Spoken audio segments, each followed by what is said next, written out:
कच्चे तेल के साथ ही कर लेते हैं, जहां पर इंटरनेशनल मार्केट्स हो या डोमेस्टिक मार्केट्स हो थोड़ा सा प्रेशर देखने को मिला है। अगर हम ब्रेंट देखें इस समय तो $71-72 के आसपास ट्रेड कर रहा है आज के कारोबार में, लेकिन प्राइसेस अपने एक मंथ के लोअर लेवल्स पर आ चुके हैं। हालांकि पिछला पूरा महीना ही देखें तनेजा साहब, ग्लोबल ट्रिगर्स के हिसाब से, कमोडिटी ट्रिगर्स के हिसाब से काफ़ी अहम रहा है, फिर चाहे वो यूएस इलेक्शंस हो, यूएस फेड हो, मिडल ईस्ट टेंशंस ही क्यों ना हो, या फिर चाइना स्टिमुलस पैकेज की ही बात क्यों ना हो।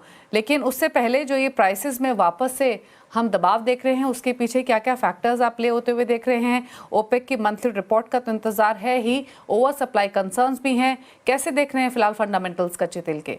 नहीं, जैसा आपने जिक्र किया, देखिए इस समय जो फैक्टर दो सबसे ज्यादा जो रोल प्ले कर रहे हैं, जिनकी वजह से कीमतें दबाव में है पूरे अंतर्राष्ट्रीय स्तर पे, उसका मुख्य कारण एक तो यह चीन, जो सबसे बड़ा जो है आपको पता है तेल खरीदार बाजार में होता है, और दूसरी चीन की अर्थव्यवस्था पहले से ही परेशानी में थी। अब ट्रम्प साहब सत्ता में आए हैं, जिस हिसाब से उन्होंने घोषणा करी है कि उनके सिक्योरिटी एडवाइजर कौन हो सकते हैं, चर्चा हो रही है कौन उनके विदेश मंत्री हो सकते हैं, तो मैसेज चाइना को क्लियर जा रहा है कि चाइना को लेकर के अमेरिका बहुत टफ रवैया अख्तियार करने वाला है। अगर ऐसा होता है तो उनकी अर्थव्यवस्था और परेशानी में आएगी, अर्थात कुल मिला के उनकी जो तेल की जो डिमांड है, जो मांग है और आयात है, वो घटेंगे।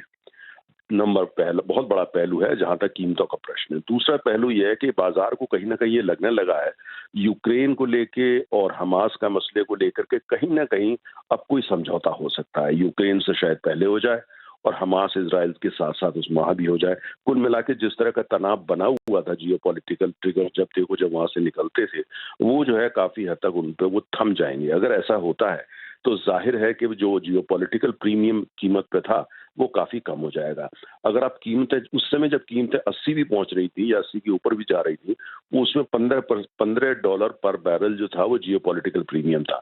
अब जो कीमतें कम हो रही हैं, दरअसल कीमत तो $65 से एक पैसा भी ऊपर नहीं होनी चाहिए, लेकिन ज्यादा वो सारा जियोपॉलिटिकल प्रीमियम था। जैसे जैसे जियोपॉलिटिकल सिचुएशन थोड़ा ऐसा लगता है कि उसका डर खत्म हो रहा है, तो ये प्रीमियम धीरे धीरे हटेगा और कीमतें वो $65 पर बैरल की तरफ जाएंगी, क्योंकि वही कीमत है। और दूसरी बात यह है कि ट्रम्प साहब ने बिल्कुल क्लियर कर दिया है कि जहां जहां तेल का उत्पादन वो अपने देश में कर सकते हैं उसको वो बढ़ाएंगे, और जो अन्य देश भी करना चाहते हैं उसको भी प्रोत्साहित करेंगे। रिन्यूएबल एनर्जी चलेगी वो अपनी जगह, लेकिन उनका मानना है कि जो हाइड्रोकार्बन से अर्थात तेल और गैस, इनका उत्पादन जो है उस पर वो चाहते हैं, उसको प्रोत्साहन मिल रहा है। ऐसे हालात के अंदर डिमांड बढ़ नहीं रही और आपूर्ति सप्लाई है, उधर लगता है कि सप्लाई और ज्यादा होने वाली है। ओपेक अपने हिसाब से कोशिश करेगा, ओपेक की मीटिंग्स भी होंगी, रिपोर्ट्स भी आएंगी, तरह तरह की अटकलें भी आएंगी, वो एक तरीके का कार्टेल है, वो अपने मैनिपुलेशन करेगा, लेकिन मुझे लगता नहीं कि उसको कोई बहुत असर होने वाला है। फिलहाल कीमत दबाव में रहने वाली है। बहुत लंबा समय के बारे में कहना तेल के बारे में कभी भी समझदारी की बात नहीं होती, लेकिन आने वाले चंद महीनों को जब मैं देख रहा हूं, मुझे लगता है कि $70 $65 इसके आसपास कीमतें घूमती नजर आएंगी। अगर औसत आप 65-67 पर बैरल का लेते हैं तो काफी सेफ ग्राउंड में आप प्ले करेंगे। अच्छा, क्विकली एक चीज़ और तनीजा जी, आपने जो ब्रॉडर फंडामेंटल्स है या फिर जो एक लॉन्ग टर्म पिक्चर है वो समझाई, लेकिन जो ओपेक की रिपोर्ट आज आनी है, आशंका तो कहीं ना कहीं ये लगाई जा रही है कि फर्दर डाउनसाइड रिवीजन हो सकता है डिमांड आउटलुक को लेकर ओपेक की तरफ से, जो कि फर्दर शायद प्राइसेस को प्रेशर डालते हुए दिखे। आप कैसे देखते हैं आज के इस इवेंट को और क्या रेलेवेंस देखते हैं प्राइस मूवमेंट के हिसाब से? देखो दीपाली, ओपेक की चाहे वो रिपोर्ट्स आती हैं या बयान आते हैं, ओपेक एक कार्टेल है। उनका एक ही काम है कि किसी भी तरह का ऐसा माहौल बनाओ, ऐसे सूरत हाल बनाओ, इस तरह की सब कोशिशें करो जिससे कीमतें ऊपर जाएं। तो उनकी रिपोर्ट्स को मैं कोई ज्यादा अहमियत मैं तो देता नहीं, क्योंकि वो सारी उनकी जो रिपोर्ट मैनिपुलेटेड होती है, वो इस हिसाब से बनाई जाती है कि कीमतों को कैसे ऊपर ले जा सकता है, फियर साइकोसिस कैसे क्रिएट किया जा सकता है। तो उनकी रिपोर्ट को हमें चलना होता है कुल मिलाकर डिमांड फंडामेंटल से सप्लाई फंडामेंटल। सप्लाई में कोई डिसरप्शन है नहीं, बल्कि सप्लाई बढ़ने वाली है। डिमांड कहीं से कहां से, भारत से बढ़ेगी, मिडिल ईस्ट से बढ़ेगी, थोड़ी बहुत अफ्रीका से, और कहीं से डिमांड बढ़ती नजर नहीं आती। ऐसे में ओपेक कुछ भी प्रोजेक्शन करें, या जो वो कॉमर्शियल ऑर्गेनाइजेशन जिसमें बैंक शामिल हैं, हेज फंड शामिल हैं, वो अपनी अपनी रिपोर्ट्स लाते हैं, वो सब उनके वो रिपोर्ट अपने हिसाब से बनाई गई होती है, वो कोई इंडिपेंडेंट रिपोर्ट या न्यूट्रल रिपोर्ट नहीं होती। तो उनको ज्यादा तवज्जो कम से कम मैं नहीं देता हूं। मेरा ये मानना है कि डिमांड सप्लाई फंडामेंटल देख लीजिए, सबसे बड़ा फैक्टर डिमांड में आज चाइना और इंडिया है। इंडिया में डिमांड बढ़ रही है, इंडिया में पॉलिटिकल पॉलिटिकल स्टेबिलिटी और इकोनॉमिक ग्रोथ जबरदस्त है।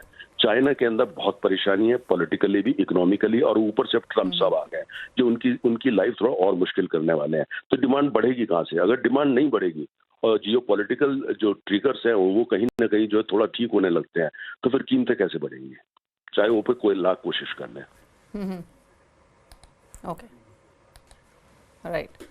चलिए, शुक्रिया तनेजा जी कच्चे तेल पर अपनी राय देने के लिए Thank you. और अपने व्यूज रखने के लिए। हमारे साथ किशोर नाने बने हुए। किशोर, क्विकली आपकी रणनीति क्या है कच्चे तेल पर? आई थिंक मैं भी नरेंद्र जी से एग्री करता हूँ। यहाँ पे चाइना बहुत बड़ा रोल प्ले कर रहे हैं, चाइना का डिमांड खास करके, तो यहाँ पे शॉर्ट टर्म वीकनेस अभी भी जारी रहेगा मेरे हिसाब से। बहुत जल्द यहाँ पे एक फ्लोर प्राइस आ सकता है, बट फिलहाल के लिए इसमें वीकनेस है।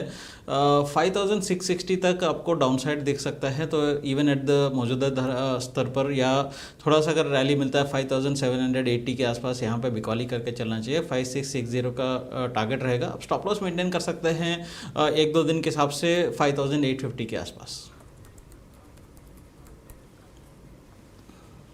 ओके, चलिए तो